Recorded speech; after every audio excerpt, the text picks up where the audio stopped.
Были смутные времена. Мы сняли трехкомнатную квартиру. Я там роплю. Не, тихо. Было фактически нереально. Ни в коем случае нельзя проебать. Чем больше у человека мешки, тем активнее он работает. В принципе, так примерно все и получилось.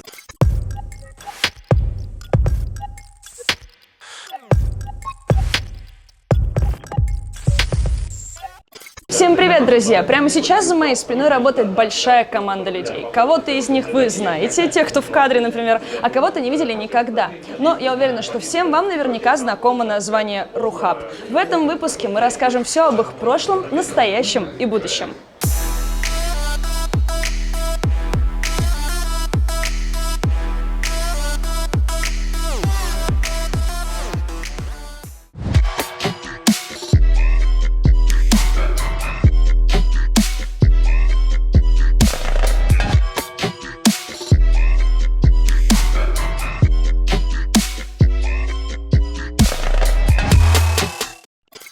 Вспомни те самые далекие доисторические времена, когда ты только-только начинал кастить турниры, возможно, еще из дома, как-то из-под полы нелегально. Как тогда это все было устроено? Это просто страшные времена, да, это еще там до, грубо говоря, появления условной киберарены в Киеве. Комментировать тогда было фактически нереально. То есть у тебя не было клиента доты, у тебя не было никакого клиента типа XSplit для того, чтобы стримить это все дело в интернет, поэтому тебе надо было заходить в третий Warcraft через специальный клиент, Вах ТВ, подключаться к игре, запускать радиосервер, свой голос через какой-то очень дешевый микрофон транслировать на этот 128-килобитный радиосервер, где ты еще своим слушателям каждых 5 минут вынужден был говорить точную секунду, которая сейчас в игре, для того, чтобы они в своих сервисах Вах ТВ могли синхронизироваться с тобой. Так четко тут. Правда, можно брать? Там Дукалис, пацаны, поснимай Дукалиса. Ты уже тогда какой-то целью задавался? Или это просто было по фану, ты понимал, что у тебя получается, людям это нравится, и ты такой, да, круто, буду это делать? Или уже были какие-то идеи у тебя? Не было идей, то есть я только начинал постигать, что такое киберспорт, что такое компьютерные игры. У меня никогда не было своего компьютера там дома, да, когда я там жил с родителями. Тогда это был чисто фан. Это было просто то, чем я занимался на выходных, когда я не занимался SEO сайтов, SMM сайтов, простите, когда не занимался продажей унитазов и прочими вещами, которые я занимался в конце десятых годов. Поэтому это было хобби, и оно до сих пор хобби остается. Ну вот смотри, как раз те самые далекие времена, первые текстовые репортажи, первые турниры, и Андрей Григорьев появился тогда же в твоей жизни. Как вы познакомились? Вспомни, может быть, прям в подробностях, когда, какой день, на каком мероприятии? Это еще был не StarLadder, это был Киберарена ТВ сайт. Мы проводили разнообразные турниры там в Киевской киберспорт-арене. Как только она открылась в 2010 году, я туда, в принципе, пришел на работу. В общем, меня туда взяли организовывать турниры. После меня на работу в отдел доты, который состоял ровно из одного человека, меня. Андрей был как раз-таки вторым человеком, которого мы взяли на работу. Опять-таки пришел по объявлению, в каком-то форуме надо было помогать админить команды в какой-то аматорской лиге. Он был 18 или 17-летним школяром. Я сначала был волонтером на разных платформах киберспортивных и параллельно начал смотреть всякие стримы, читать про дотку и зарегался на продоте. Общий раздел там считался типа самым крутым, и я его вел в свое время. И там мы познакомились, он пригласил меня на один из асусов древних, я не помню, 9-й год, 10-й. Типа, нам нужен человек, который будет вести репортаж текстовый. А я это же делал на продоте. Я пришел, мы поработали, нам понравилось. И, собственно, с этого все завязалось. Ну и потом вы продолжили свое сотрудничество и взаимодействие в StarLadder уже. Чем ты там занимался? Что входило в твои обязанности в StarLadder? Делили обязанности мы по-разному. У нас было не так много людей в отделе. По сути, я структурировал работу, а Вилат был главным таким медийным ударом. И я, и Андрей, и ребята из КС подразделения, и нынешнее руководство StarLadder, Ромарманцев и так далее, мы все участвовали конкретно в создании концепции и даже названия вот этого «Звездная лестница», StarLadder. Если они сейчас проиграют, я оторжусь. ГГ 1-0 наверх! У вас тогда в StarLadder какие были цели, далеко идущие планы? Куда вы метили, чего хотели? StarLadder хотел становиться огромным турнирным оператором, кем, собственно, StarLadder сейчас и стал.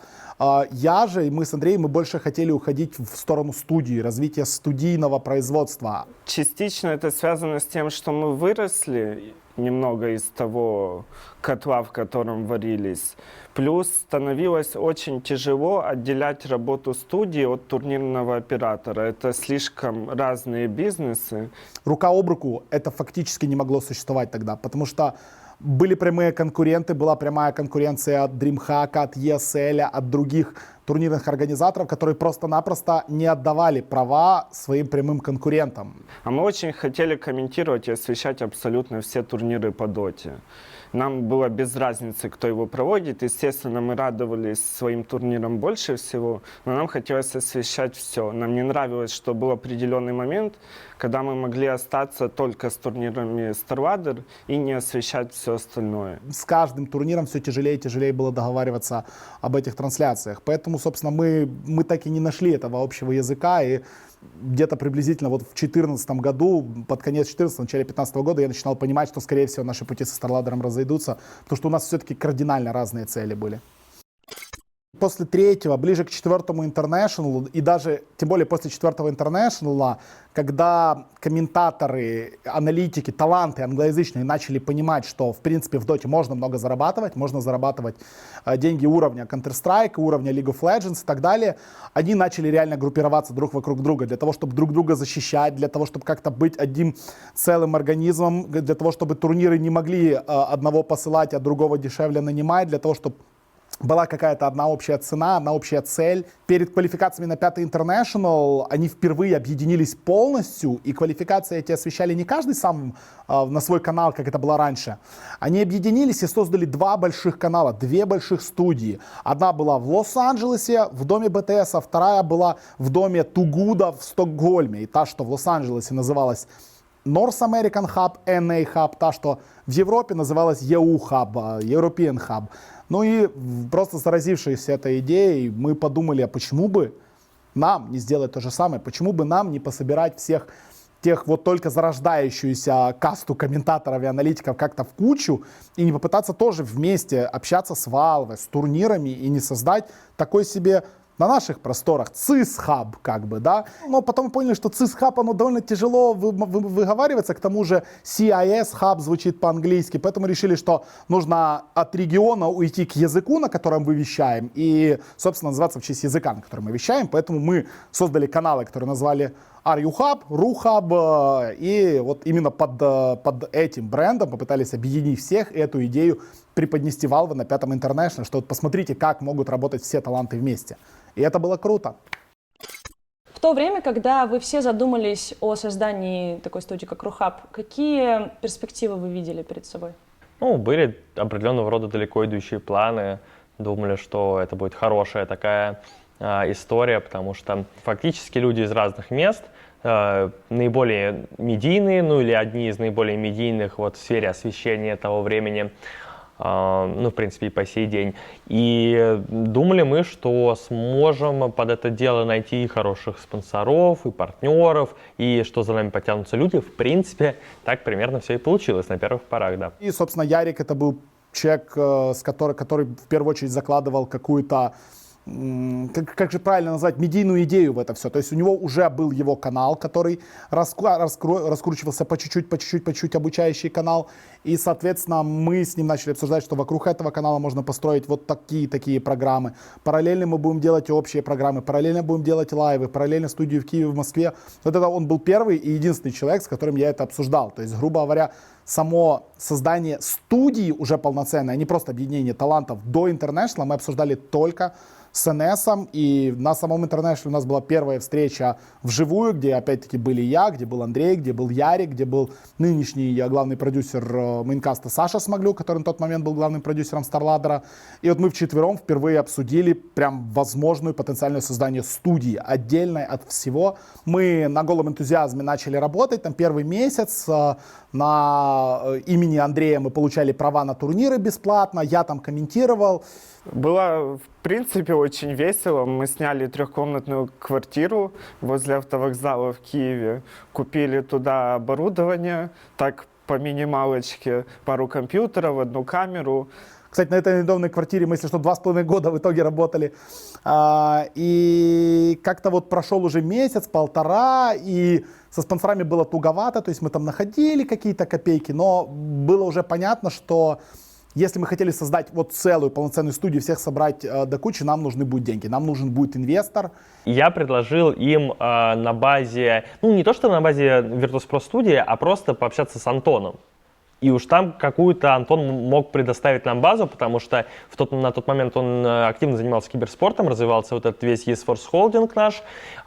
И, соответственно, я подумал, так прикинул, что такая большая, крупная студия освещения, это было бы неплохо, как часть этого холдинга. Ну и вот мы как бы пришли с этим к Антону. И по этой причине это все в первую очередь на базе студии Virtus.pro и создавалось, ну, потому что Антон в итоге стал инвестором, ну, eSforce Holding стал нашим как бы инвестором Рухаба, мы стали частью eSforce Holding, а в нем уже была небольшая студия, которую как бы перереформировали вот в большой такой Рухаб. Что на первом этапе было самым сложным? Объяснить людям, почему им это нужно. Почему нужно Maelstrom и Light of Heaven уходить там из Шторм студии и присоединяться к нам. Объяснить, почему всем вот разбросанным талантам, почему там Арену, который сам по себе Версута работал, надо работать с нами, почему всем аналитикам нужно как-то собраться вместе и вместе делать контент. Вот это было сложно объяснить.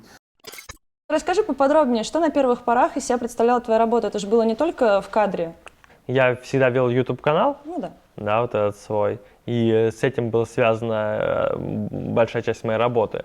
Но так как в начале всеми процессами основными руководил я, Вилат и Экстримчик, мы все согласовывали, но, грубо говоря, мы что-то принимали какое-то решение и согласовывали, нам практически все одобряли, ну, потому что какой смысл запрещать, что называется. Так что, ну, многие организационные решения, в частности, я принимал вместе вот с советом, так сказать, директоров, если так можно выразиться. Ну, там был огромный пул разных вопросов, касающихся всего подряд, и от оформления студии там, до персонала, от талантов в кадре, ну и прочих каких-то больших и мелких вещей. В принципе, много чего. Как-то вот эта вся бригада стала работать вместе, и, собственно, получился очень классный результат, от которого в первую очередь были в восторге Valve, ну и во вторую очередь зрители, потому что там за 3 недели турнира там подписчиков на YouTube чуть ли не 250 тысяч набралось на канале, там в 2015 году это космические цифры. Ну, в общем, вот так вот, собственно, как-то это все до кучи и собралось. Действительно, было очень даже неплохо. Да, мы получали удовольствие, даже сняли Левиафакера. Его высочество король был взволнован этими новостями. Так получилось, что я одна из первых узнала, когда ты собрался уйти уже из Рухаба, и ты еще тогда в выпуске «Миссис Марпл» нам рассказывал, что да, так вышло, наши пути расходятся, я на этом прекращаю свою работу в Рухаб. А на тот момент, на момент съемки нашего интервью, уже велась какая-то работа по части Майнкаст? Или все-таки действительно не было тогда и понятно, чем ты будешь заниматься? Конечно же, велась на тот момент работа, да. Но у нас не было еще четкого понятия, что это будет. Мы не знали, чем мы будем заниматься, но вот как раз-таки на момент того интервью, это было прям, если я не ошибаюсь, по-моему, 4 или 1 это было числа, или 1 апреля, да, вот буквально за день или за 2 дня до этого у нас была вот такая почти 12-часовая встреча с ребятами здесь в Киеве, где мы конкретно договорились, что мы будем делать, какие шаги и чем мы будем пытаться заниматься. С первых дней начала работы Майнкаста началось такое настоящее противостояние студий, битва за просмотры. Не буду говорить, кто тут победил, кто не победил, вообще не сравниваю никак, но какие методы, может быть, какие приемы ты с собой забрал, как свои авторские наработки? Чем ты добивался вот таких вот скачков? Как бы это банально и тупо не звучало, выиграл реально зритель. Когда мы создали Рухаб и когда мы ушли со StarLadder, тоже выиграл зритель. Потому что зритель получил какой-то новый глоток контента. Я когда уходил, я тоже хотел доказать StarLadder, что вы были неправы, когда вы мне не доверили создание отдельной большой студии. Я хотел доказывать, я хотел делать больше, люди хотели больше, все хотели что-то делать, что-то доказывать и себе, и всем вокруг. И Потом, когда даже от нас ушел Рома Каспер в StarLadder, да, и StarLadder опять, скажем так, возродился после моего ухода, для меня первые квалификации на разные турниры, на разные мажоры, которые параллельно проводили StarLadder и RuHub, это был настолько огромный заряд адреналина и эмоций, когда ты работаешь, когда ты дерешься, когда у тебя там 70 на 30% или 60 на 40 количество зрителей, когда ты борешься за каждый клочок контента, за все, что ты можешь сделать, это очень интересно, это невероятно круто. И скажу честно, под конец своей работы в RuHub я этот азарт потерял. Со StarLadder ребята поуходили, то есть они комментировали не так уж много турниров. У нас было большинство турниров. Мы там на квалификациях там 95 на 5% имели. То есть я уже не находил у себя мотивации там ездить на турниры, на ланы, что-то там снимать. А вот когда мы перезапустили с мейнкастом, и я увидел, как это зацепило, как ни крути, ребят из RuHub. Понятное дело, что мы все друг друга понимаем. Но конкуренция — это штука хорошая. Мы тоже все деньги зарабатываем, кормим свои семьи. Я увидел, как это тоже... Я опять почувствовал, как это весело. Как это весело на этом интернешнале бегать как угорелый, снимать разные вещи, придумать какие-то форматы. Это прикольно, потому что если ты делаешь это сам, и у тебя нет конкурента вообще, как это было в 2017 году на интернешнале, просто мы делаем сами контент, и нам тупо не с кем конкурировать. Ты можешь вообще ничего не делать, и никто тебе ничего не скажет, потому что никто ничего не делает. Это было скучно. В этом году это было опять-таки весело, это интересно. Поэтому, возможно, вот этот заряд эмоций, он и должен продолжаться. Ну и знаешь, как люди говорят, человек должен менять место работы хотя бы раз в 5 лет, чтобы ему становилось веселее. Вот мне кажется, что я и есть один из таких персонажей, который должен менять свое место работы раз в 5 лет. Что в целом тебе дал RuHub за эти годы? Возможность собрать команду, которую мне всегда хотелось иметь. То есть на StarLadder у меня было маленькое подразделение доты, я имел там отношение к тому, но никогда, по сути, я не мог прийти и сказать, вот, блин, ребята, смотрите, вот это вот классный чувак, давайте возьмем его на работу, он 100% будет, я не знаю еще, что делать, но он 100% будет делать это классно. Вилат в StarLadder был, человеком подневольным, наемным, да, не последним далеко, но и далеко не первым. Он хотел быть главным, что называется. На RuHub у меня эта возможность появилась. То есть я не должен был приходить к Антону и говорить: Антон, смотри, вот это классный комментатор, а вот то классный режиссер, а вот то классный звуковик, вот то классный оператор. Мне не надо было этого делать. Вилат был фактически одним из главных. Мы как вот сооснователи, получается, я, Экстримчик и Вилат, втроем руководили, принимали все решения, и на первых порах это всех устраивало, и, в общем-то, все было неплохо. Я просто-напросто, мы этих людей всех нанимали на работу, и мы создавали вот эту большую команду, которая, конечно, сейчас разделилась на две части. Одна осталась работать в Москве на RuHub, вторая киевская, потому что такой концепт был студии двух стран, одна в Киеве, одна в Москве. К сожалению, мы знаем, что ситуация в мире такая, что работа этих двух студий не особо сейчас возможна, но вот та команда, возможность собрать эту команду и возможность сделать вот те проекты, которые мы делали, то есть делать продакшн к эпицентрам, делать свои турниры, делать выездные вот эти вот репортажи на интернешналах, на которых ты не спишь по 18 часов, но ты видишь этот результат. Вот это мне дал RuHub, и за это я всегда буду благодарен и Антону, который, собственно, поверил в эту идею тогда, и всем ребятам, которые со мной тогда работали на том самом RuHub. Ты очень много вложил в RuHub, и есть ли какой-то, может быть, формат или просто какая-то идея, которую ты уже опробовал в RuHub, или, может быть, просто что-то такое, чего тебе пока не хватает в новой студии, и это было в RuHub у тебя?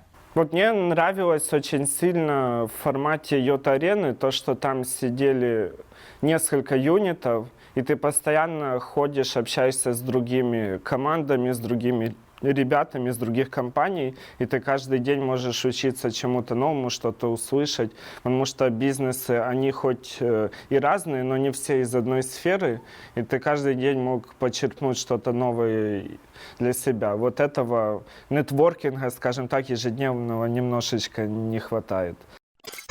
И про Simple я все знаю, но сейчас у нас Satisfaction, который будет явным... Все очень удобно здесь устроено, все близко друг с другом. Вот, например, эпики, организаторы наших замечательных турниров. Virtus.pro. Ну да, они где-то там чуть дальше. Если честно, я даже не знаю, где кто конкретно, но мы встречаемся все обычно вот в буфете. Ну, а где еще встречаться? Собственно, и периодически нам там, например, приходит Роман Дворянкин и говорит: ну все, заливаем против ВП. Мы в тильте. И ВП все выигрывает этот день, как правило. А вот Cybersport.ru? Cybersport.ru, да. Если что-то не так написали, можно прямо в прямом эфире подойти и разобраться, так сказать.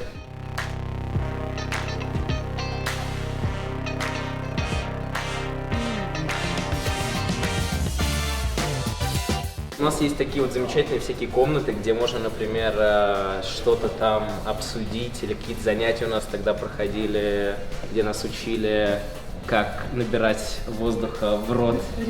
Ну да, нет, там много. Как сделать свои губы максимально сексуальными, чтобы хотелось поцеловать. Ну, мы с Романом Дворянковым называем эти комнаты приватошные, но вообще это переговорочные. Ну, да. Это Virtus.pro.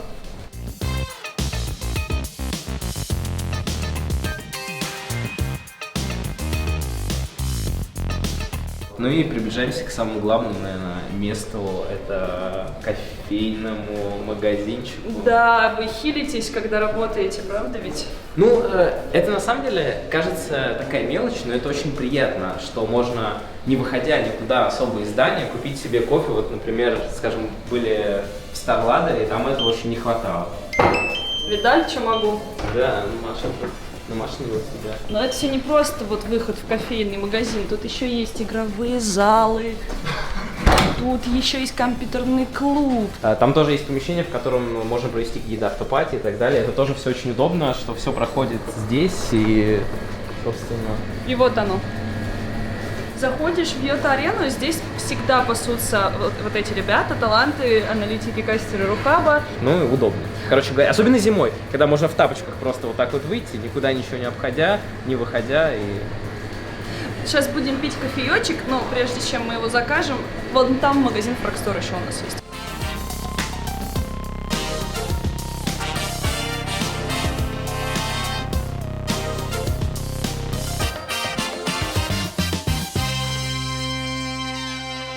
Сидим мы там, Нави год ничего не выигрывали, и тут бах, они внезапно выходят в финал, и просто там мы с Джемом идем, покупаем себе по футболке Нави. Причем, ну, случаи такие реально были, когда мы сюда что-нибудь приходим, покупаем, и в атрибутике уже с шарфами, там, Virtus.pro против Нави, один в ВП, другой в Навишном. Ну, это все как бы прикольно, и удобно, что можно это все, не отходя от кассы. Короче, это переобувочная на самом деле. Да, она и есть. Для аналитиков и комментаторов. Этот выпуск я в своей голове поделила на несколько частей. Прошлое, настоящее и будущее студии Рухаб. Но почему-то тебя я невольно отнесла в промежуток настоящий, хотя ты комментируешь 11 лет и не так уж недавно вступил в штат студии. Тебе самому не кажется, что раньше о тебе было слышно гораздо реже и меньше? Я довольно часто задумываюсь сейчас об этом и задумывался раньше. Фактически я в Рухабе, ну, если не с момента его основания, то я был в Шторм-студии еще, и в декабре даже уже я работал в Рухабе. Все изменилось для меня глобально в первый же день, как только мы провели эфир из этой студии. То есть я приехал как на обычный, абсолютно обычный эфир, но вот уже с первой игры как-то пошло, а потом было несколько просто игр, после которых мне прилетело какое-то огромное количество позитивных отзывов, и я даже сам, ну, как бы не понял, почему так произошло. Ну, видимо, вот несколько каких-то факторов повлияло. Может быть, просто то, что я из дома перебрался в студию. Давай еще немного раньше во времени вернемся. Вот для тех, кто не смотрел выпуск «Мега-шоу» с Леной Урусовой, расскажи, пожалуйста, коротко, как парень, который комментировал StarCraft, если не ошибаюсь, прогуливая универ, попал на позицию стримера-комментатора в Virtus.pro? Ну, сначала я смотрел StarCraft, потом я увлекся. Мне по состоянию здоровья, не потому, что я прогульщик был, а реально нужно было взять академ, и у меня там целый год был свободный. Я вот решил заняться. У меня появился один знакомый, который потом попал в Virtus.pro менеджером дота-состава, и как бы меня посоветовал комментатором. Как ты перешел в Шторм вообще? Как ты оказался в этой студии?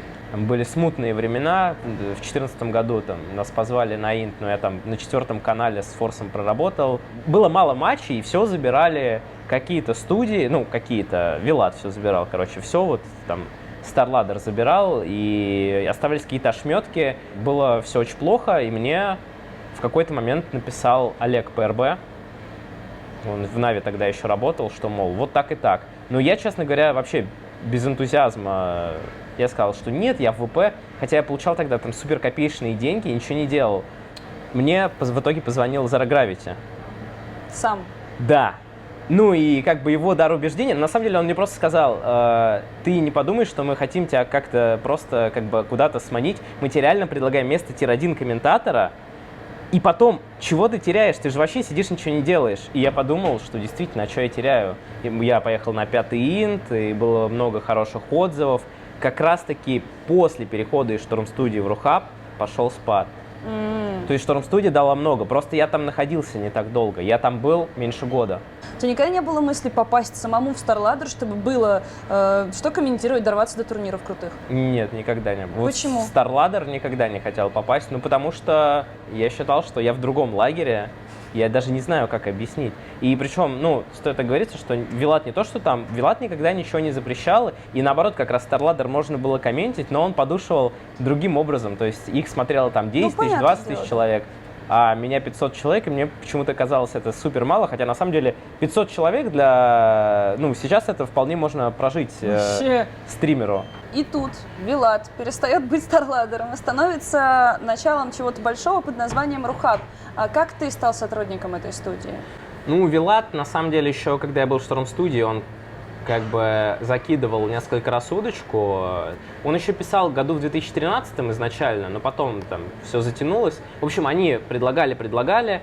У Шторм-студии было не так много турниров на тот момент, и уже Вилат с Экстримчиком говорили, что им не хватает людей, им правда не хватало людей.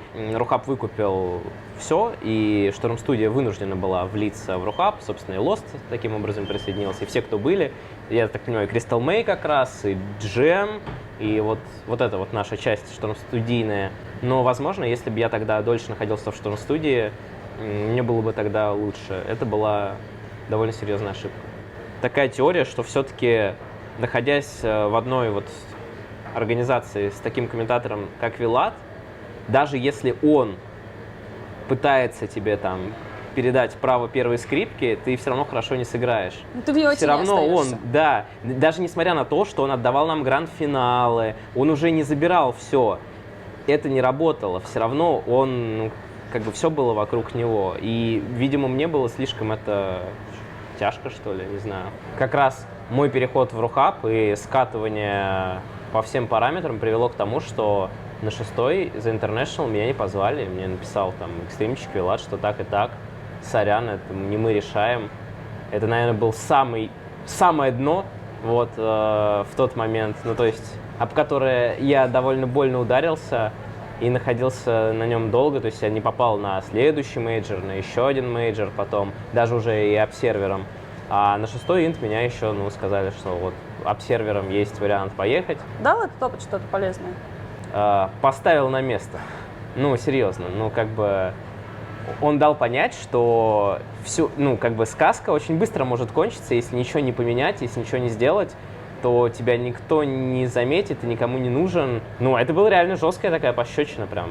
Я так понимаю, что вот эти все уроки ты усвоил действительно очень хорошо, но вот в последнее время творится вообще что-то удивительное, потому что где бы я ни находилась вот в профессиональном каком-то разговоре, на какой-то встрече, тусовке, я постоянно слышу о том, что Maelstrom просто так взлетел, так вырос, все тебя хвалят. Я сама это делаю в Твиттере, потому что мне правда очень нравится, а раньше я даже не замечала, как-то не обращала внимания, а сейчас прям вот у меня постоянно это ощущение, что, блин, как же круто работает Maelstrom.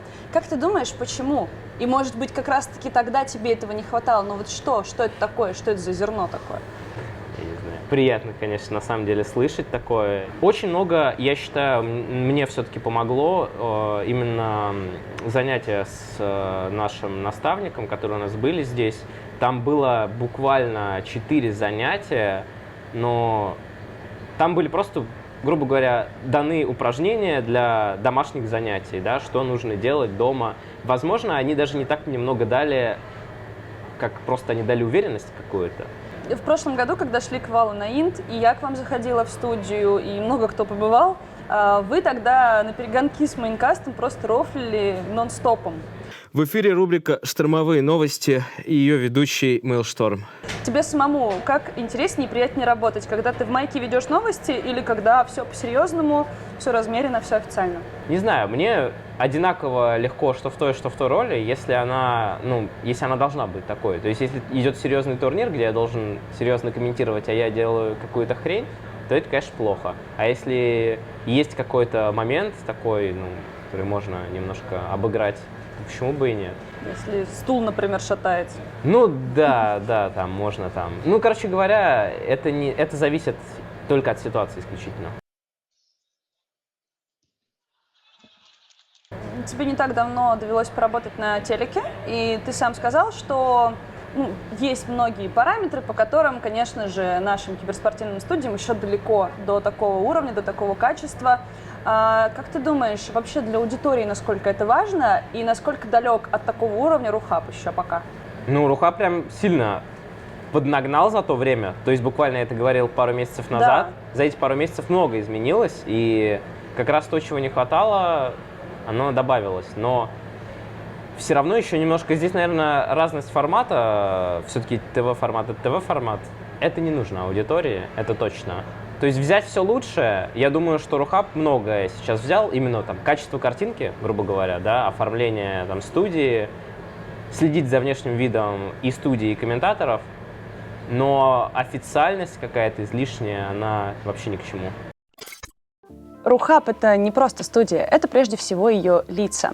Лица новые, лица всеми давно любимые и те, что сокрыты за кадром. На правах богини фронталки я сделала селфи с героями этого выпуска на новый смартфон Honor View 20.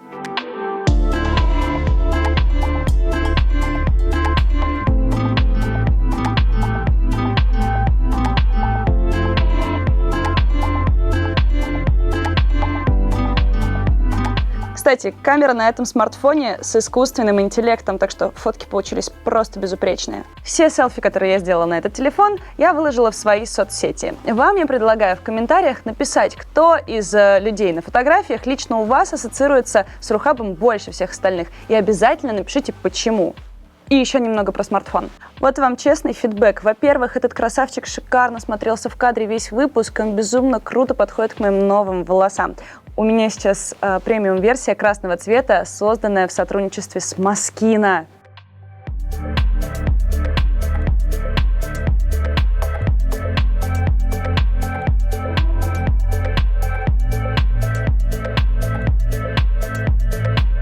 А во-вторых, что самое главное, он ни разу не подвел меня во время съемок благодаря своей высокоемкой батарее на 4000 мАч и 8 гигам оперативной памяти. Так получилось по какому-то волшебному стечению обстоятельств, что когда мы записываем этот выпуск о студии Рухаб, у вас параллельно с этим произошло сегодня открытие новой студии. Не знаю, как это произошло. Как это произошло? Расскажи. Я видел, как она готовилась, сколько, наверное, месяц или что-то около того. Какие-то невероятные люди ходили там, бродили, мне неизвестные, какие-то рабочие, такие реально мужики накачанные, прямо в маечках, все дела. И мне больше всего запомнился момент, когда они пытались внести стол, а столы, они всегда широкие, и они разобрали полностью дверь, вот прям вот в салат. А так, крутые панельки сделали, вот это все, освещение мне очень нравится, они прям, максимально кастомизируются. Нам бы в МКС запускать людей, вместо этого мы запускаем МКСик. Вот, да. Кроме этого, тайминг крутой. Да, у нас мажор. Сколько у нас? 2,5 года не было мажоров в Рухабе по КСу. Вот, все были у других компаний. И реально круто, что именно вот сегодня мы запустили на основную стадию мажорчика. Короче, самое время.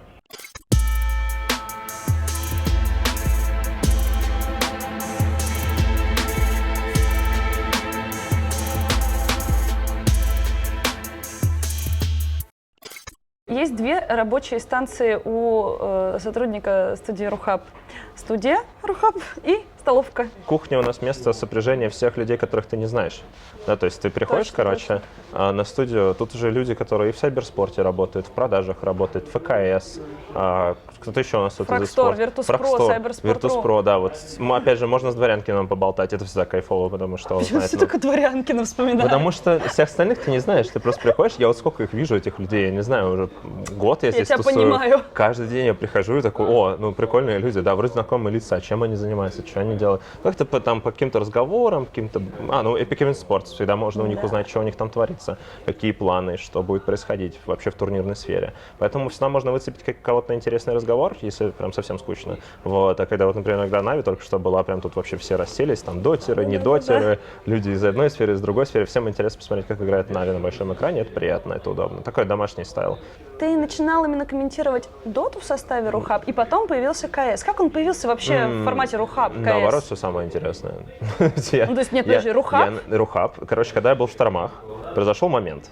Я был как бы вторым кастером, да, у нас был Mailstorm вместе с Light of Heaven, которые являлись мейн-кастерами, я пришел попозже, я заполнял, так сказать, дыры, да, и в определенный момент летом, когда не было особо турниров по доте, ну, там, соответственно, International, на которые, ясное дело, меня не брали, я посмотрел, что делает CS-студия, и там работал Kilo в этот момент на эфире, и Flife еще на каком-то другом. Я посмотрел, что они делают, понял то, что я могу лучше, захотел попробовать, написал ПРБ, говорю, слушай, уважаемый, типа, давай-ка я попробую в КС. Он говорит, не, тихо. У нас хватает, все хорошо, ты это там на дотке разбирайся, все будет нормально. И раззадорил тебя Вот. еще больше, наверное. Да не, я такой, типа, ну, как он хочет, конечно, но я пойду сам, типа, замучу. И у меня по знакомству с дотой были Минески, организация Юго-Восточная Азиатская, и они делали турнир в Юго-Восточной Азии по Counter-Strike, что вообще, ну, не имеет вообще никакого смысла, потому что его никто особо не смотрит, и ясное дело, что никто особо играть не умеет.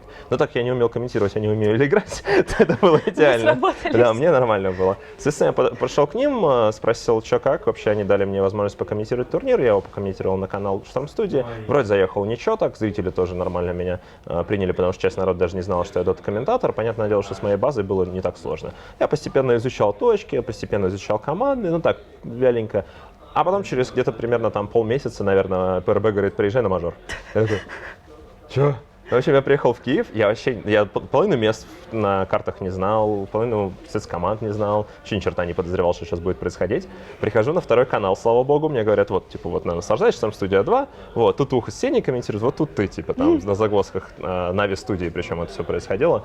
Вот, я что-то там покомментил, все дела, но все равно это мажор, это совершенно другой уровень, ясное дело, надо выдаваться какой-то Unreal поток информации, у меня его, ясное дело, нет, потому что я вообще ни черта не понимаю. Я, конечно же, в 1.6 играл, и в Go плюс-минус играл, но вот именно в Pro я не смотрел вообще. И в конце этого же дня, первого, мне говорят, садись на камеру. Я еще вообще ни разу не был на камере. И мне еще ставят какие-то команды, которые тоже в жизни никогда не комментировал. Я сижу такой, что тут происходит вообще? Это же мажор, это должен максимум. И меня больше всего подвел Катлер. У Катлера никнейм наоборот написан, Drill Так. Вот, я его так и комментировал.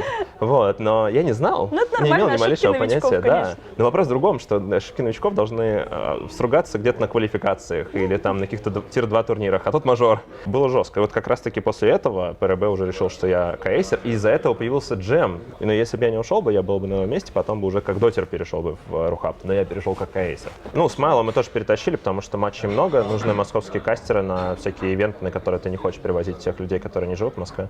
Вот. Ну, с Майл-то и так понятно, он задрот в КС, и с ним нормально, да, то есть я с ним сел, я с ним и до этого работал, мне с ним комфортно, он сел рядом со мной, мы с ним еще и комментировали КС, и вообще зашибись зашла. Еще немного о твоей универсальности. Я знаю, что ты мультиинструменталист, и хотела понять, вот эта привычка, вот это вот умение, да, разбираться сразу в нескольких вещах, она тебе помогла работать сразу в двух дисциплинах? Я думаю, что это, знаешь, скорее привычка закидывать. Типа одну попробовал, другую попробовал. Да, потому что есть люди, которые по-настоящему целеустремленные. Мне очень нравятся киберспортсмены, которые всегда, не только добиваясь лучшего, становятся типа, ну, я выиграл, ну и нормально. Вот, а типа продолжают гриндить, как сумасшедший. Там Гитрайт, например, Форест, 2 человека, которые играют вместе в 10 лет уже, а до этого еще играли. И они, становясь лучшими в мире, продолжают дальше трайхардить, как сумасшедшие, потому что и они считают, то, что надо оставаться лучшим всегда. Да, я не понимаю этого. Вот на полном серьезе. Я не могу заставить себя, если мне что-то... Я чему-то теряю интерес и понимаю, что, в принципе, я уже достиг какого-то определенного уровня, мне это кайфово, да, я не хочу дальше гриндить, мне нравится раздвигать, да, расширять пул просто. Год назад примерно я стал человеком, который работает на ведущем на доте, стал появляться регулярно в доте. Я понял, что я работаю больше, чем все в студии в этом мире, и по объему часов, и это нехорошо. Это, во-первых, вымораживает тебя, ты не делаешь это так хорошо, как ты мог бы. Во-вторых, это, соответственно, не дает так много желания возвращаться к этому всему. То есть я на самом деле думаю, что в скором времени я постараюсь как-то ограничить себя в объемах, вот, потому что хочется заниматься еще стримингом, хочется, чтобы раскрываться в других вещах, соответственно, может быть, вернуться немного к музыке. Я же стал поневоле человеком, который сидит и там, вот, просто потому что мне сказали: чувак, ну, тут как бы надо подменить, и вот это подменить происходит уже год. Я понимаю, да. Оказалось, что это, в принципе, нормально работает для всех. Вот. И для меня работало год нормально, но надо как бы подумать о том, куда дальше двигаться. Для тебя лично работа вот в каком процентном соотношении делится? Сколько процентов КС, сколько процентов доты в месяц вот в среднем? Это, наверное, КС где-нибудь процентов 70. Да? Но от месяца к месяцу, да. У нас был, помнишь, момент, когда было множество мажоров подряд по доте в окончании года, когда там типа март, апрель и май у меня было, не знаю, 6 мажоров было, 7 мажоров было, один из них супер мажор, хрен его знает почему, вот, но ты работал, соответственно, просто не покладая рук, ни на какой КС времени вообще не оставалось. Так что все зависит реально от месяца, но в среднем, я думаю, вот за год точно 70% КС, потому что его просто много, нереальный объем. С приходом нового руководства что поменялось в студии, в работе студии? Ты что на себе почувствовал? Люди в начале, первое время пытались въехать в процесс. Достаточно быстро вроде как получилось.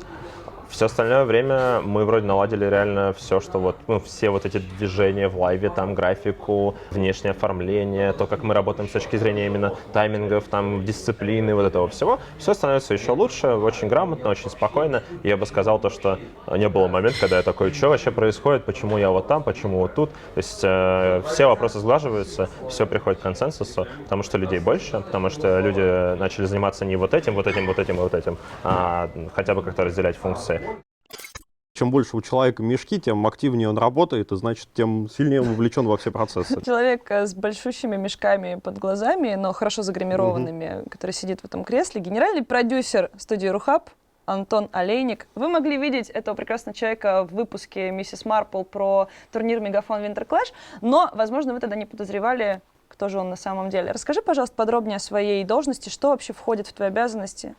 Ты знаешь, мы так и не определились до конца, как это назвать: генеральный продюсер, SEO, называй как хочешь. Если быть точным, я просто отвечаю за то, чтобы, во-первых, в студии все работало, а во-вторых, чтобы студия развивалась. То есть за какие-то локальные вещи, которые люди видят на стримах постоянно, а также за то, где мы будем, условно, через год, через два, через три, что мы будем делать, как будут выглядеть наши трансляции и так далее. Ты вообще так удивительно совмещаешь в себе очень много функций на своей должности. Хотя в моем, например, представлении, генеральный продюсер — это человек, который больше занимается какими-то стратегическими вещами, сидит в офисе с бумажками, на переговорах, на встречах. Тем не менее, я с тобой даже работала и не на одном турнире, и ты у меня в ухе, и ты везде, ты на застройке, ты там во всех этих аппаратных бегаешь туда-сюда. То есть у тебя очень большой пул. Это двойная нагрузка или это способ быть постоянно в процессе и все-все-все знать, что как работает? Это и то, и то. Во-первых, мне просто в кайф, но в принципе мы шутили когда-то, что в индустрию телевидения, в индустрию прямых трансляций как бы приходят совершенно ебанутые люди, по-русски говоря. То есть вот они делятся на две категории. Люди, которые пришли, увидели, им так понравилось, и они остались навсегда. Либо люди зашли, посмотрели издалека, походили неделю, такие: ой, нет, нам это не подходит, ваши 24/7, мат, крики, беготни, не, это не мое, я не могу. Идеально, блядь. Тихо пока! 3, 2, 1. Я тебе дам интересный факт. Мы тут вчера или позавчера сидели, считали. За 2018 год Рухаб настримил 6500 часов. Это 17 часов в сутки или там условно 270 суток из 365 эфиров. Кого-то эта атмосфера, большинство наших сотрудников, она вдохновляет. Конечно, обожаю это все. Вот. И поэтому, когда ты знаешь, как это работает, и видишь, как это работает, находясь на поляне, тебе проще самому как бы внести это понимание и контролировать процесс. Ну и плюс мне это очень нравится. Ты не так давно в интервью Esquire говорил, что рано судить о результате моей работы, посмотрите через полгода. Это было вот буквально пару месяцев назад. Там 2-3. Вот пару месяцев прошло, вы уже отстроили новую студию. Что дальше? Начнем с того, что вот мы сидим с тобой в прекрасной студии, в которой теперь нормальный свет, нормальные гарнитуры, люди вынуждены теперь не надевать наушники огромные, которые портят всем прически, там они мило и хорошо выглядят в кадре, они освещены и так далее. Мы подписались с нашими партнерами, которые нам дают ингейм стату по доте, вот буквально там с позавчерашнего дня на Макао. Да, стало сразу интереснее смотреть. И дальше впереди вот все примерно то же. То есть, во-первых, мы открыли студию, она же у нас является полностью там реконфигурируемой, мы можем переделывать как хотим. Это во-первых. Во-вторых, плюс мы дальше будем работать еще над подписанием с партнерами. То есть, знаешь, я как бы видел глобальную задачу именно Рухаба как студии. Это остаться все-таки именно студией освещения с полноценной аналитикой, с интересной статистикой и так далее. Юмор тоже, но это как бы не основополагающее, это параллельно. И вот к этому мы идем и будем дальше это делать. Плюс, если все получится, к концу года в студии запустится и в обоих студиях запустится AR. Это как дополнительные либо партнерские интеграции, что-то интересное там мы придумаем с драфтами. Пока ничего не могу сказать, мы пока только в стадии разработки. Мы с Мейлштормом уже обсудили то, что ему довелось недавно поработать на телеке, осветить турнир, и он говорил уже не только мне о том, что да, действительно есть что-то, чего студиям киберспортивным не хватает до уровня телевизора. А ты тоже говорил, что вы стремитесь к формату больших спортивных лиг. В каких именно направлениях нужно улучшаться, чтобы этого добиться? Во-первых, мы хотим добавить, естественно, больше интертеймента с аудиторией, так или иначе, потому что как бы народ не хейтил периодически там интервьюшки с игроками между картами и так далее. Но нам было похуй. Было комфортно, давайте так, вам было комфортно. Но это все равно добавляет живости эфиру, чем сидит в студии аналитики 20 минут, как бы мусолит прошедшую игру первого дня групповой стадии, когда еще ничего не ясно, ничего не произошло. Это во-первых. Во-вторых, какие-то еще интересные вещи с аудиторией. То есть мы и сейчас периодически там запускаем какие-то бинго, мини-конкурсы, QR-коды, сфотографируя в игры, там стикер-пак или Battle Pass и так далее и тому подобное. Вот. То есть с аудиторией мы будем работать сильно больше. Кое-что интересное мы готовим на квалификации на закрытые эпицентры, но это пока секрет. Ну вот как раз о проектах, которые вы делаете и совместно с Epic Esports, и вообще как подрядчики выступаете, как исполнители. Есть же ведь не только мейджоры, не только турниры, которые существуют в системе Valve, например. В прошлом году ты, уже будучи у руля студии, успел поработать над такими проектами. Какие тебе больше всего запомнились, понравились, не знаю, какие ты считаешь успешными и вот гордишься ими? Ну, Winter Clash — это первоочередно. Ну, серьезно, 160 тысяч человек. 160 тысяч человек смотрело финал не DPC турнира, серьезно. Вспомни Достояна, который перекрасил Forward Gaming цвета Нави, как обещал. То есть, это знаешь... Это мы с тобой, наша с тобой командная работа как раз-таки. Да, я согласен. Это, понимаешь, это был, знаешь, ивент челленджей и ивент неожиданных открытий, когда ты понимаешь, что на реально двухдневный турнир, проходящий в Crocus City, не входящий в систему DPC под занавес года, причем было, по-моему, то ли 8, то ли 9 мейджоров, в принципе, по году, там... то есть народ устал от доты, по идее, невероятно, и все равно, какое количество людей пришло, и сколько людей смотрело в онлайне, это был шок, это был трепет. Плюс там мы впервые запустили, наконец-то, AR, пускай это был только падающий рошанчик, но надо было с чего-то начинать, поэтому больше всего мне запомнился, конечно, он. Когда ты пришел на пост руководителя, у тебя уже в Рухабе был сформировавшийся коллектив, который тебя не знал. Как они тебя приняли? Слушай, сложно сказать, что был коллектив, который меня не знал. Ты же знаешь историю, когда закрывался киевский офис, здесь не осталось-то, по сути, кроме Андрея, как раз ни одного человека. Да, вот. Но я имею в виду больше таланты, знаешь, там какие-то еще вот там коллеги из других подразделений. С талантами у нас, не знаю, как назвать эти отношения, может быть, они местами сложные, может быть, нет, но как бы вроде приняли нормально, плюс мы наладили с ребятами хороший диалог, то есть мы пытаемся делать то, что они просят, для того, чтобы им было удобнее или им было интереснее работать на турнире. А если говорить про персонал студии, то в целом я и так нанимал всех этих людей, кроме Андрея, еще был звукорежиссер, один инженер. Всех остальных людей с февраля я, по сути, нанимал сам, там, кроме 2 человек из контент-команды. Я очень горжусь этими людьми, потому что они реально работают как команда. Да, конечно, бывают шероховатости какие-то, но где их нет. Ну вот как раз поговорили уже о сформировавшемся списке талантов, о твоих кадрах. Но есть новые ребята, которые пришли в Рухаб через конкурс. Есть вот эта вот молодая кровь. Кого из них вот ты лично можешь выделить как, да, там, парень или девчонка, на которого ты возлагаешь какие-то надежды и думаешь, блин, да, крутой человек? Слушай, ну я надеюсь, что Дима не загордится после этих слов, но вообще Дима Крупнов на Майхаус, я реально горжусь им, он реально крут. Я помню, каким он пришел на конкурс в июле. Это будет прикольно, я готов. И как он выглядит, как он подает себя в эфире сейчас, как он выглядит, это очень круто. Он очень сильно вырос. И парень очень сильно готовится к эфирам. У него всегда есть какая-то куча бумажек, он много всего прочитал, много запомнил. Он всегда знает, о чем спросить. Поэтому Димка Крупнов реально это очень классное приобретение. Я очень рад, что он попал на конкурс, дошел до финала, и что он теперь работает у нас. И я еще не могу не выделить, конечно, Дашку и Ритель. Вот что хочешь, говори. Для меня она украшение вашей студии. Приятно, когда девочка с головой Слушай, работает. ну, я думаю, что Дашу ждет большое будущее, но давай посмотрим на это там через полгода где-то. Сейчас универ закончит. Угу. Когда я впервые тебя увидела, я заметила волнение, заметила невероятное рвение, прилежание, как будто бы ты отличник, который пришел за 5. Мне правильно показалось? Вспомни, пожалуйста, себя в этот момент. Я тебе даже больше скажу. Первый раз ты меня увидела незадолго до этого в аэропорту. Первый раз мы увиделись, и я не знаю, какое впечатление я мог произвести там, но по факту ты сейчас все очень точно описала. Я по жизни такой, я если что-то делаю, то делаю либо хорошо, либо отказываюсь от этого. Вот. Поэтому уехал в Петербург с мыслью, что все должно быть зашибись. Друзья, мы уже с вами вчера в течение дня виделись с нашими комментаторами и аналитиками. Я думаю, есть некоторые вопросы, вот к Илье в частности, так как он наш новый гость.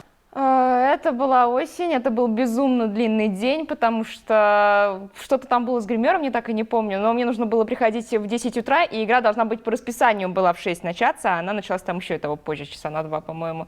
В общем, это был целый день ожидания, там уже никакого волнения, мне кажется, под вечер не осталось особо, но когда уже сам момент настал, ручки-то дрожали. Можно еще добавить какой-нибудь жир, чтобы было как-то сподручнее инициировать. Тот же самый Кентавр, например, но, правда, его берут достаточно редко. Я приехал туда с огромными распечатками, с заготовками со всякими, вот, ну и серьезно ко всему относился. А потом, когда понял, что антураж события, он такой достаточно ламповый, ну, типа на второй день, на мой взгляд, стало попроще, я выдохнул, и работалось намного легче. У меня это ощущалось как какой-то шанс, который мне ни в коем случае нельзя проебать.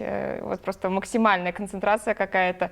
И на самом деле, ну, я не могу сказать, что у меня там на том ВСГ что-то плохо получилось. То есть я смогла себя перебороть, и вот как раз подготовка, она дала о себе знать. В студию такого высокого уровня через конкурс открытый попасть удалось единицам, по сути. Почему получилось у тебя? Возможно, сыграла то, что я девочка. Возможно, сыграла еще как-то тоже, опять же, какая-то моя аудитория. Возможно, и то, что там какой-то хайп нагоняли, какие-то интервью всех брали, тоже там внимание привлекали.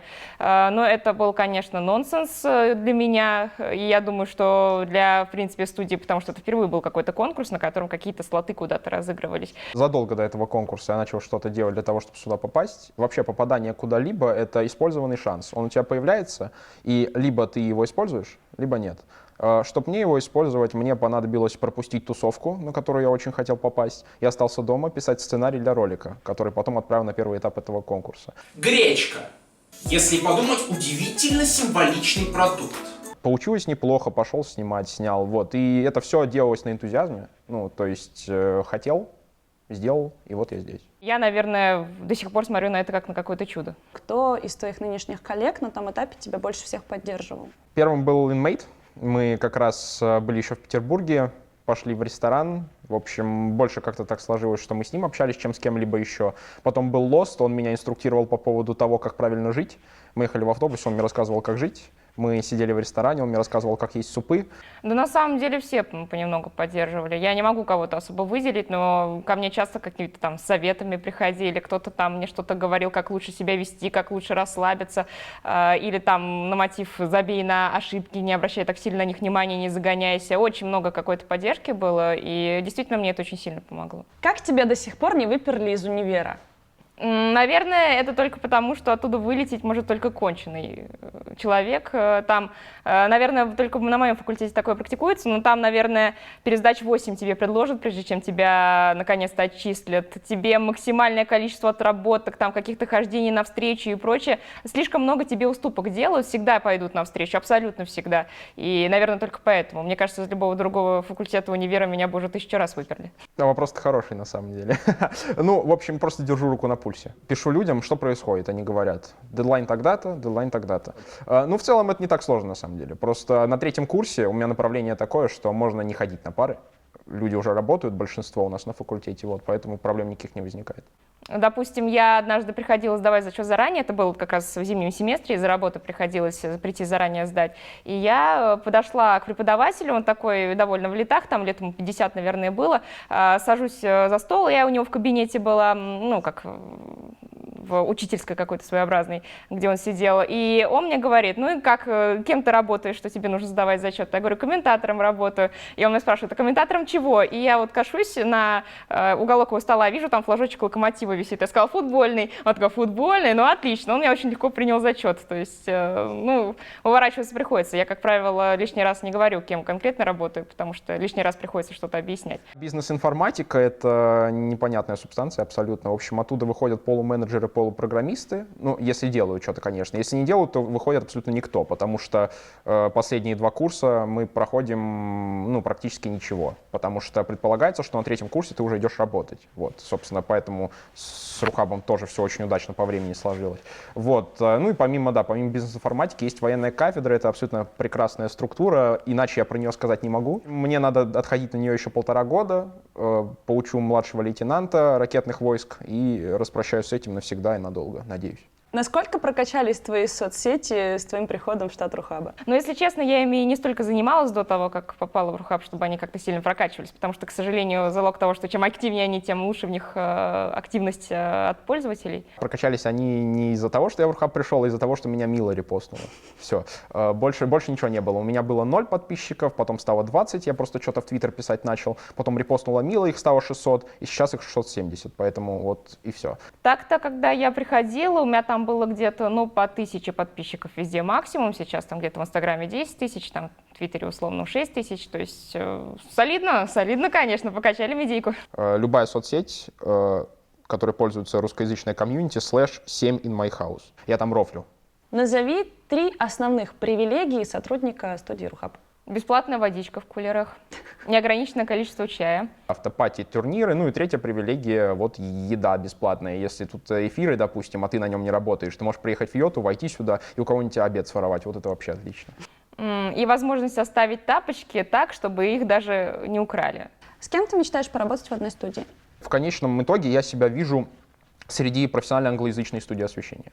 Из русскоязычных талантов, безусловно, у нас есть ребята, которым надо отдать должное, но я очень хочу поработать с Машином, со Спунжем, с Садакистом, с Редаем, в конце концов. То есть просто поработать с ними, потому что то, как они работают, я считаю, для нас это так или иначе образец. Но я думаю, что мне было бы интересно поработать с топовыми кастерами, но не знаю, насколько я буду хороша в сочетании с ними, поэтому...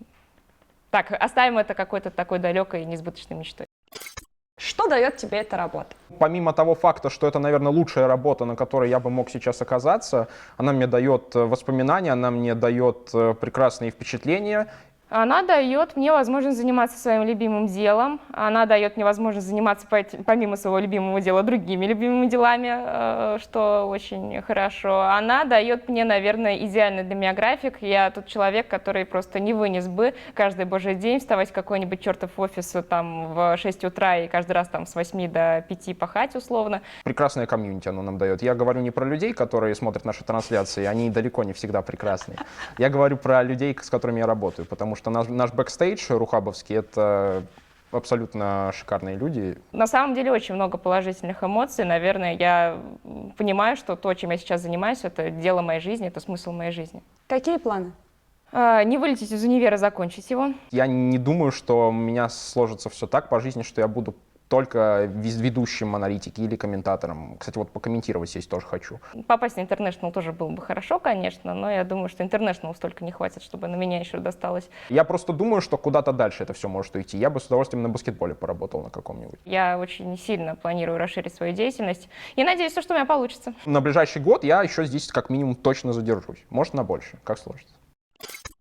У нас всегда какая-то дружеская атмосфера. Даже сейчас, когда все разошлись по разным студиям, в принципе, никто не стал там друг другу врагом. Мы когда там собираемся где-то, у нас все равно довольно дружеская атмосфера. На том же каком-нибудь интернешнале мы все сидим там в какой-нибудь студии, у нас не видно какой-то вражды, я надеюсь, что ее, в общем-то, и нет. Мы продолжаем со всеми прекрасно общаться. Да, понятное дело, мы сейчас конкуренты, как ни крути, но, слава богу, это никак не отобразилось на дружеской обстановке, на тех же, например, интернешнлах, где мы работаем вместе. Ну, и я надеюсь, никогда нам вот наша конкуренция в профессиональном плане не помешает в личном плане. Мы будем точно так же со всеми хорошо общаться, как общаемся сейчас.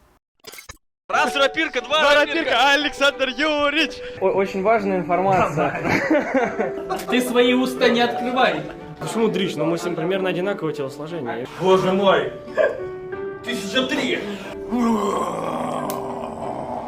Давай по журналу спрашивайте. Счет будет от 0-2 до 2-0. У нас тут собрался весь Рухаб. International подошел к концу.